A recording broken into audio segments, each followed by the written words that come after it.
Hello दोस्तों, तो जैसे कि बहुत बच्चों को डाउट अब आ गया है 12th एग्जाम पोस्टपोन होने के बाद कि सर हम सीए फाउंडेशन का अब कैसे करेंगे या क्या होगा। यस दोस्तों, तो जैसे कि एग्जाम बढ़ने की बहुत सारे बच्चों को खुशी थी, उस तरफ जो सीए करने वाले बच्चे हैं उनको एक कंफ्यूजन या प्रॉब्लम ये हो गया कि सर काश एग्जाम हो जाती यार तो उतना एक महीना ज्यादा हो जाता पढ़ने को। बराबर है, सारी बातों पे हम डिस्कशन करेंगे, सारे में ओपिनियन रखूंगा, सिर्फ एंड तक ये लेक्चर देख लेना करके। जो सिर्फ 12th के स्टूडेंट है दोस्तों, आपके लिए बाद में कुछ मैं लेके आऊंगा, लेकिन अब इन बच्चों के साथ बात करना बहुत जरूरी हो जाता है जो सीए फाउंडेशन और 12th इन दोनों पढ़ाई के बीच में अटक चुके हैं। क्योंकि एक 12th का फ्लो में पढ़ाई चालू हो गया था, फाउंडेशन कहीं ना कहीं रुक गया था, और जैसे वापस 30 दिन बढ़ गए हैं, अब दिमाग में ये आ रहा है क्या सर हमने कुछ पढ़ना चालू करना चाहिए क्या फाउंडेशन का। पहले तो समझ लेते हैं कि एक्चुअल इंपैक्ट क्या हुआ है, क्योंकि जब तक ये नहीं समझेगा मुझे नहीं लगता कि हम लोग उसको अच्छे से मतलब जस्टिस दे पाएंगे करके। इसीलिए पहले चीजों को समझो कि क्या एक्चुअल इंपैक्ट हुआ है हमारे इस एक महीने के एग्जाम पोस्टपोन होने से। यस दोस्तों, ये ओके सर, चलो ध्यान दो सब यहाँ पे। सबसे पहली बात तो सर और मैम मैं आपको कहना चाहूंगा कि आपका एग्जाम जो अप्रैल में चालू होने वाला था और जो मई के 10 तारीख तक खत्म हो जाता, ये सिनारियो था एग्जाम पोस्टपोन होने से पहले।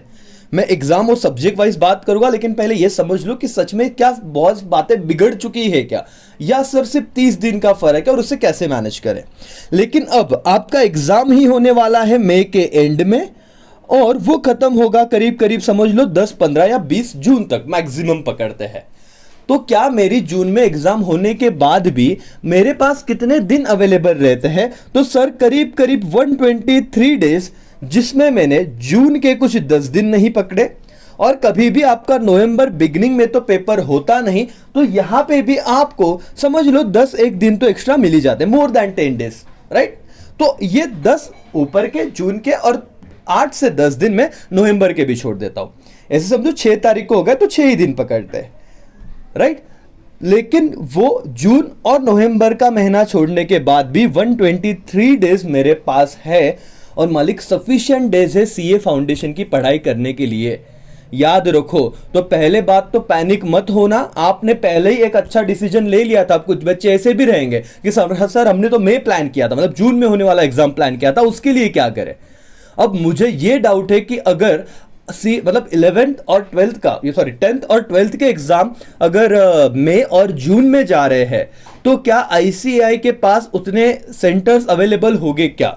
बट ठीक है, इसमें नहीं जाते अभी, तो 9 जून अटेम्प्ट का क्या, ये एक सवाल है कि कैसे प्रिपरेशन है और सारी चीजें अवेलेबल होगी कि नहीं। बट मैं स्पेसिफिकली इस लेक्चर में नवंबर अटेम्प्ट के बच्चों के लिए बात करने वाला हूं दोस्तों। तो 123 डेज में क्यों होगा, पहले उसका पॉइंट समझ लो, और फिर इस पर्टिकुलर 40 दिन में क्या करना है वो बताऊंगा।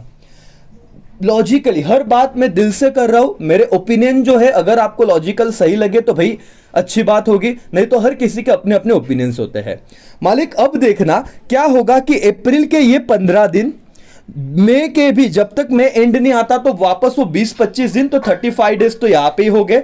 और जब तक आप एग्जाम देके खत्म नहीं करते, फॉर एग्जांपल 15 जून को एग्जाम खत्म होगा फॉर एग्जांपल, तो 15 अप्रैल से लेके 15 जून आगे के 2 महीने आपके दिमाग में कितनी बातें चलने वाली है। पॉइंट नंबर 1, सर 12वीं के ये सब्जेक्ट्स अकाउंट्स हो गया, इको हो गया, ओसीएम हो गया, जिनका एसपी है एसपी, जिनका मैथ्स से मैथ्स, इंग्लिश हो गया और लैंग्वेजेस। कुछ बच्चों को तो अब रियलाइज होता है क्योंकि सीए फाउंडेशन में ऑलरेडी आपने लेट चालू किया और बहुत सारी चीजें लैंग्वेजेस की रह चुकी थी। तो अब आप जब 12th पढ़ रहे हो और सीए फाउंडेशन भी करोगे तो डबल प्रेशर रहेगा।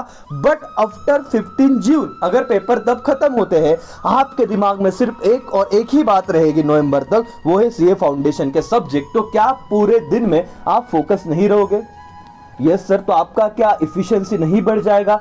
यस सर, तो मालिक आराम से चीजें खत्म होती है। उसमें से आपका इको एंड बीसी के एंड मैथ्स एंड स्टैट्स, ये दोनों एमसीक्यूज पेपर है, सिर्फ मेहनत लॉ और अकाउंट्स में करनी है। आई नो कि मैथ्स में भी कैसे पढ़ना है वो भी बताऊंगा, सिर्फ पूरा लेक्चर देख लेना। लेकिन क्यों यहाँ पे इफिशिएंटली पढ़ाई होगी, बिकॉज आपको सिर्फ और सिर्फ सीए फाउंडेशन पे फोकस करना है, ना कि 12th के बाकी के 5-6 सब्जेक्ट आ रहे हैं। पॉइंट समझा एवरीवन? Yes sir. नाउ अब कैसे हैंडल करें सर इस 15 अप्रैल से लेके फॉर एग्जाम्पल 15 अप्रैल पकड़ो, आज भले मैं लेक्चर रिकॉर्ड कर रहा हूं, 15 अप्रैल से लेके अब 30 अप्रैल 15 दिन, और एग्जाम जब तक वो डेट नहीं आता, सपोज 20 मई के बाद ही आएगा, तो इन 35 डेज में क्या करें सर? क्या 12वीं छोड़ दोगे? नहीं, वो तो करना ही है, क्योंकि अब हमको समझ रहा था कि सर लास्ट में लग गए थे जिनका मैथ्स था उनके, तो अभी क्या बोलूं, क्या क्या माहौल बना था लास्ट में, आपको तो अच्छी तरीके से पता है। तो क्या आप लोग मुझे बताओ कि अगर आप 12th का मैथ्स करते हो तो सीए फाउंडेशन का मैथ्स नहीं हो रहा है क्या? सर हो रहा है ना। तो आप लोग ये क्यों दिमाग में डाल के बैठे हो कि मुझे सीए फाउंडेशन का ही पढ़ना है? मैं आपको एक शेड्यूल भी देने वाला हूं, जो एक मेरा एक आइडियल शेड्यूल है, मतलब नेसेसरी नहीं कि आप उससे ही फॉलो करो, आप उसमें फ्लेक्सिबिलिटी ला सकते हो, थोड़े मिनट में मैं आपको बताऊंगा। तो मालिक पहले तो ये देखो कि कॉमन चैप्टर कोई मिल रहे हैं क्या आपको मैथ्स के, जैसे डेरिवेटिव इंटीग्रेशन अगर आपको मैथ्स में आप छोड़ चुके थे और अब टाइम बड़ा है, आपको वो कंप्लीट करना है, और सीए फाउंडेशन के मैथ्स में भी वो चैप्टर है, तो मैथ्स वालों क्या आप ये खत्म कर सकते हो क्या, जिससे आपको ये रिलीफ मिले कि अरे हाँ सर सीए फाउंडेशन के भी 2 टॉपिक हो गए, 1-2 जो भी है, और हमारा 12वीं का भी चीज हो गया। तो पढ़ते वक्त रिलीफ है कि भाई 12th बढ़ रहे और साथ में सीए फाउंडेशन भी कर रहे, वहां पे तो चलो एमसीक्यूज है और यहाँ पे राइटिंग प्रैक्टिस भी हो रही है। कुछ इस लॉजिक से पढ़ सकते हैं। जब आप अकाउंट पढ़ रहे हो उस वक्त क्या सीए फाउंडेशन के अकाउंट में है? जैसे आप लोगों ने फाइनल अकाउंट पढ़ लिया, क्या वो सीए फाउंडेशन के अकाउंट पे है कि नहीं है सर? तो क्या वो एक बार हम रिवाइज कर सकते हैं क्या? और एकदम सॉर्टेड है फाउंडेशन का अकाउंट, 2 तो मॉड्यूल है सर, उसमें आधी बातें तो 11th की थी, तो आप टेंशन मत लो। जैसे आपको स्पेसिफिक 120 डेज, ये मोर देन बोलते ना कि 4 मंथ्स अगर आपको मिल रहे हैं, उसमें आप लोग गारंटीड पास हो। सिर्फ बोलते ना कि अननेसेसरी प्रेशर मत लो, क्योंकि आप हम ज्यादा सोचते हैं, ओवर थिंकिंग में टाइम गला देते हैं, और हम कुछ बोलते ना कि एक नॉर्मल एग्जाम है भाई। आई नो कि आपने जब सीए चूज किया तभी आप लोग बाकी हजारों करोड़ों लोगों से अलग हो गए थे, क्योंकि इस कोर्स में कोई भी एवे नहीं आता, जो आता है उसमें बहुत करेज होती है। तो पहला स्टेप तो आपने क्लियर कर लिया। अब सर यही कंफ्यूजन है, क्या करें? बहुत सारे बच्चे बोल रहे जो इजी सब्जेक्ट है वो कर लेते हैं। अब ध्यान दो मालिक, सबसे पहले देखो इकोनॉमिक्स में भी आपको मैं कुछ बता दूं, law of demand, law of supply, ये जो सारे चैप्टर है, जैसे डिमांड में मैं बात करूं कि ओनली अगर प्राइस चेंज हुई, only because of change in price, आपका अगर डिमांड चेंज हुआ, only because change in price, आपका अगर डिमांड चेंज हुआ, मतलब सपोज फेवरेबल चेंज था प्राइस में, या फिर प्राइस बढ़ा, उसकी वजह से डिमांड क्या होगा? कॉन्ट्रैक्ट होगा या डिक्रीज होगा। तो आप कंसेप्चुअली अगर क्लियर हो तो ये वेरिएशन इन डिमांड में आता है, और अगर डिमांड कम हो रहा है तो उसे कॉन्ट्रैक्शन कहोगे। समझ में आ रहा है क्या? क्या सीए फाउंडेशन के इको में नहीं आता क्या? हाँ सर। तो दोस्तों आप ये समझो कि जब आप 12वीं के कुछ पर्टिकुलर चैप्टर्स पढ़ रहे हो, तब इनडायरेक्टली आपके सीए फाउंडेशन के कुछ चैप्टर हो रहे हैं।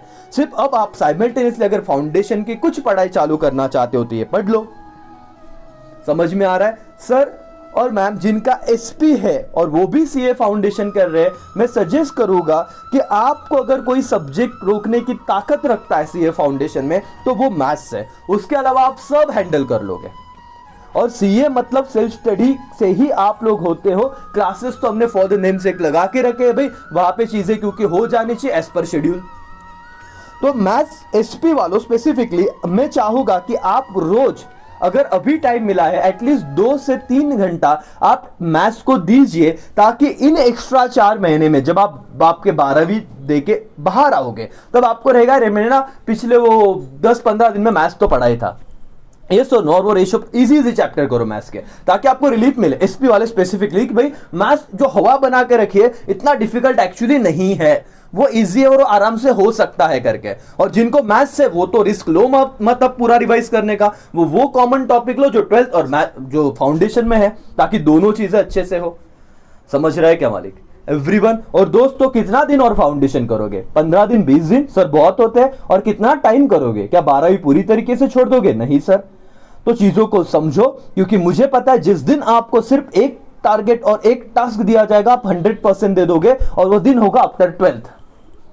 सर 1 महीना गया ना, क्या कर सकते हैं? तुम्हारे हाथ में कुछ था? कुछ है? कुछ बदलोगे? नहीं सर, तीनों का आंसर नहीं है। तो एग्जाम तो देना ही है जब भी हो। तो इसीलिए ये फालतू का, आई नो कैसे स्टूडेंट आता ही है टेंशन, लेकिन टेंशन लेना छोड़ दो। सर लॉ और बीसी के पूरा रिटर्न वाला सब्जेक्ट, बीसीआर पूरा रिटर्न वाला सब्जेक्ट है, उसमें इंग्लिश वाला पार्ट कुछ कुछ आ जाता है। क्या आप अपना लैंग्वेज करोगे तो थोड़ा बहुत नहीं होगा वहां पे कुछ? सोचो, इस बात को लिंक करो।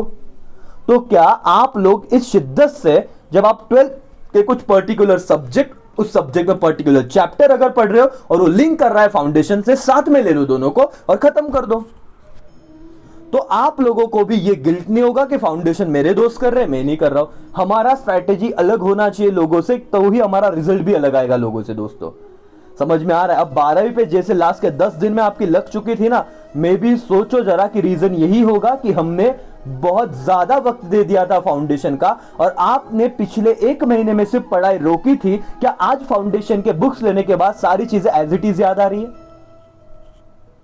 सर लेकिन रिवाइज तो करना पड़ रहा है। हाँ, तो रिवाइज हमेशा ही करना पड़ेगा। तो मैं वही कह रहा हूं कि अगर ये 30 दिन में भी आपने ऐसे बोला कि नहीं सर अब 20 दिन तो सिर्फ हम फाउंडेशन पढ़ेंगे, फिर अगेन आप 30 दिन 12वीं जाने वाले हो, वापस रिवाइज करना पड़ा ना। जो पिछले 8-10 महीने से 12 महीने से आप फाउंडेशन पढ़ रहे थे, वो अगर अब रिवाइज करने की जरूरत पड़ रही है, सिर्फ आपने 12वीं के लिए 15-20 दिन का गैप लिया, तो सोचो क्या ये स्ट्रैटेजी आपकी सही है क्या? तो क्यों ना हम ये सोचे कि जो कनेक्टेड चैप्टर से उसको खत्म करें, एक बार 12वीं को हो जाने दे, और फिर जो लगे, फिर तो आपको 12, 17, 18 जितने भी घंटे पढ़ना है, सिर्फ फाउंडेशन पढ़ना है। समझ में आ रहा है? और हाँ, जिनका एसपी है, मैं चाहूंगा एटलीस्ट एक सब्जेक्ट अगर आपको 15-20 दिन में स्टार्ट करना है, अगर एक्स्ट्रा हुए तो आप मैथ्स के लिए जा सकते हो। समझ रहा है? सर क्या आप गाइडेंस प्रोवाइड करते हो सीए फाउंडेशन पे? यस दोस्तों। अब ये एडवर्टीजमेंट नहीं है, लेकिन जिन्होंने जहां पे क्लास लगाया होगा बहुत अच्छी बातें करो, लेकिन मेरा लॉजिक एकदम क्लियर है, हार्ड वर्क के साथ स्मार्ट वर्क बहुत जरूरी है, नहीं तो सर रिजल्ट ऐसे ही नहीं बनेंगे।